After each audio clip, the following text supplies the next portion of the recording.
Les couturiers sont des artistes soumis à un rythme de commerçant, hein, c'est-à-dire que 4 fois par an ou 6 fois par an, ils doivent pondre leur collection ou 2 fois par an. Et c'est absolument fantastique de voir comment ils associent les deux. Tous les couturiers sont des personnages. Et alors une chose fascinante, c'est que les couturiers fonctionnent par famille. C'est le jeu des 7 familles. Dans le jeu de cette famille, vous avez le père, le frère, la mère, etc. Alors la famille Valentino, la famille Versace, la famille Chanel, la famille... C'est très très drôle, toujours les mêmes gens. C'est une espèce de... Ils ont des vraies relations familiales, c'est-à-dire qu'ils sont très intimes, en même temps ils ont des conflits, des choses comme ça, etc. C'est le jeu des 7 familles. La mode, c'est le jeu des 7 familles, voilà. Vaut mieux être dans la bonne, quand même.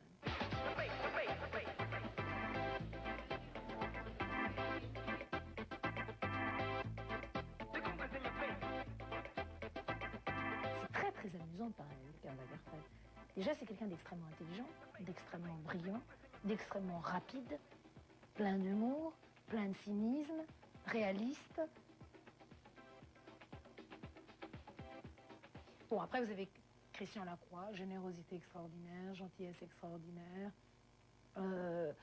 Vous arrivez, on vous offre à boire, à manger, même si vous êtes 1 heure en retard pour l'essayage. Tout va toujours bien, tout est toujours calme.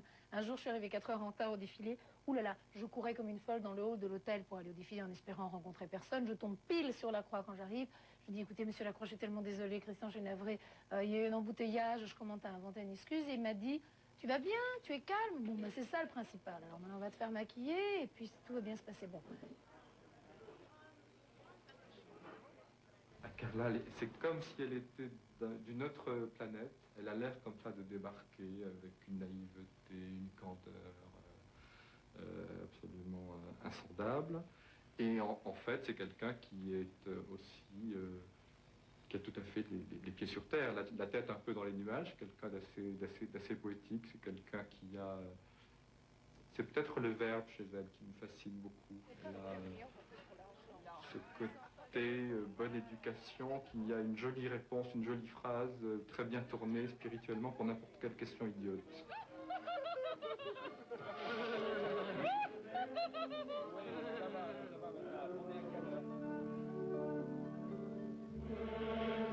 Quand Carla arrive sur un podium, il y a toujours une larme quelque part.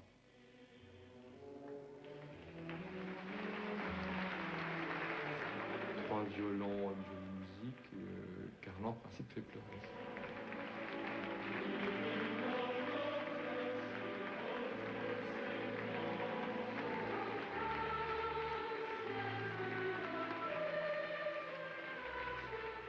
Elle a quelque chose dans le regard qui est ailleurs.